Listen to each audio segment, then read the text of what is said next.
Greetings everyone, this is Jed Shlackman.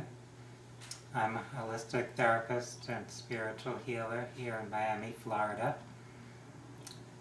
In this short video clip, I'll be speaking about the topic of truth and truthers.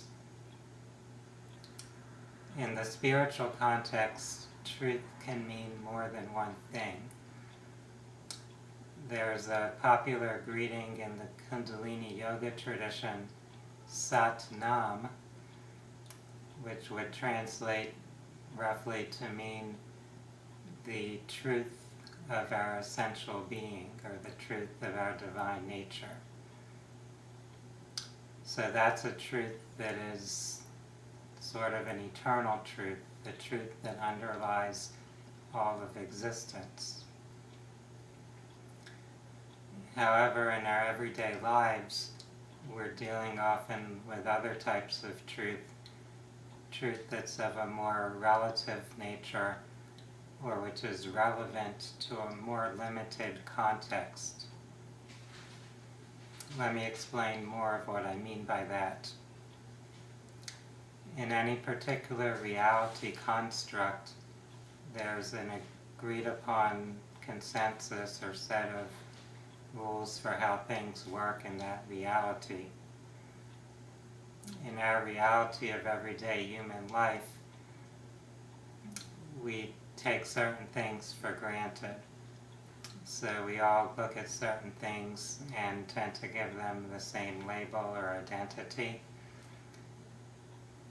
If we were to step outside and look up at the sky, we would each say, "That is the sky up there." We might have different words from different languages, but we would all have that same concept, since we're all perceiving the same reality and interpreting it pretty much in the same way.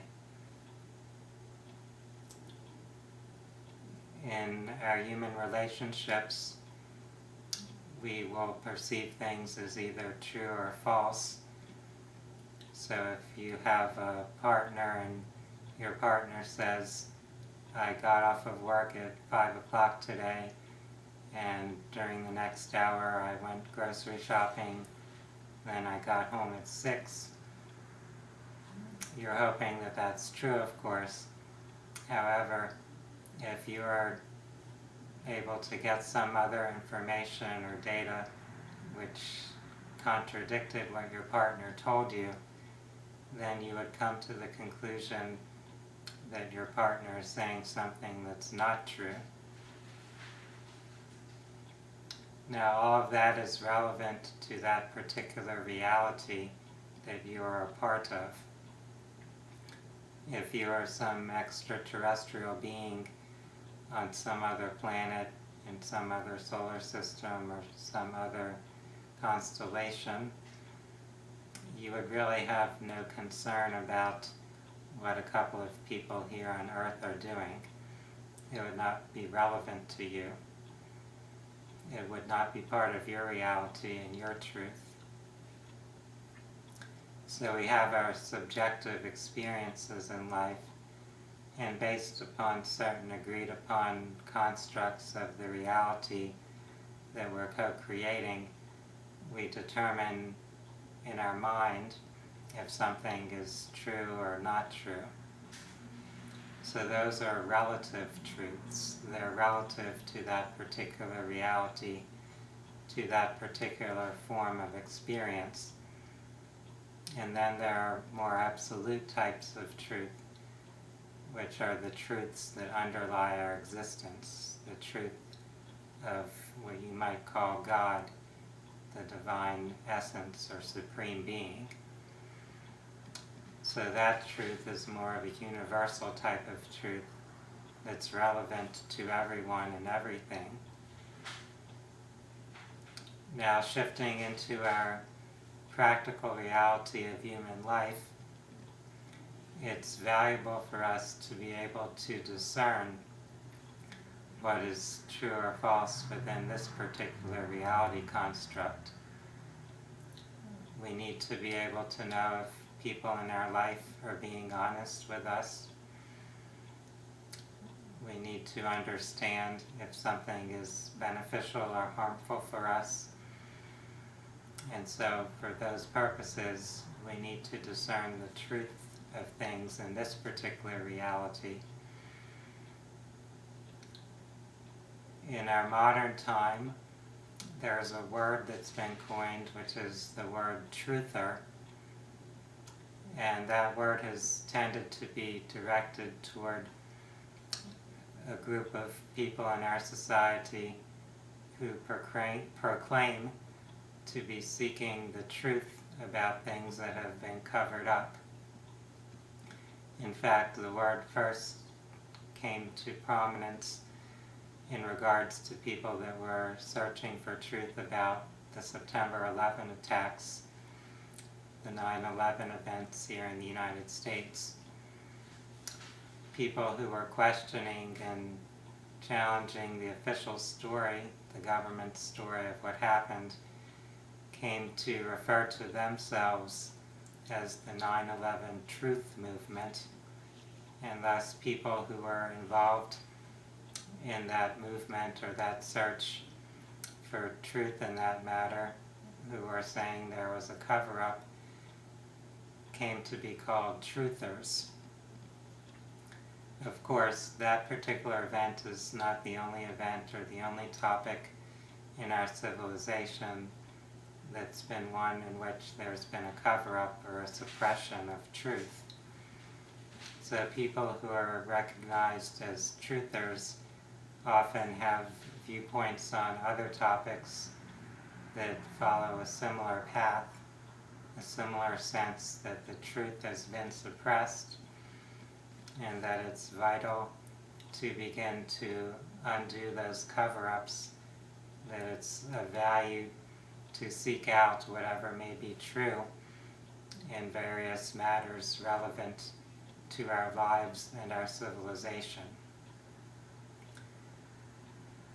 Interestingly, people who seek to maintain allegiance to the official stories about things often use the word truther in an attempt to criticize or demean those who are actually seeking the truth. Now, there are many words that can be used to describe people, and if you call someone a truther, that is implying that they're a person who is seeking truth or speaking up for the truth. So those who are part of that search for truth may wish to take that as a compliment, to see that term being used to describe them as something that is indeed accurate. Now, if you're not a truther, what does that imply? Well, there are people who may have no concern about those types of matters, so they may wish to remain detached or unconcerned about whether certain things are true or not. And there are also people who actually seek to maintain their belief in something that is challenged by the relevant evidence. So a word to describe them might be a denialist. So people that wish to deny whatever the truth happens to be, to remain in some other perspective or point of view that for some reason brings them comfort or rewards them in some way.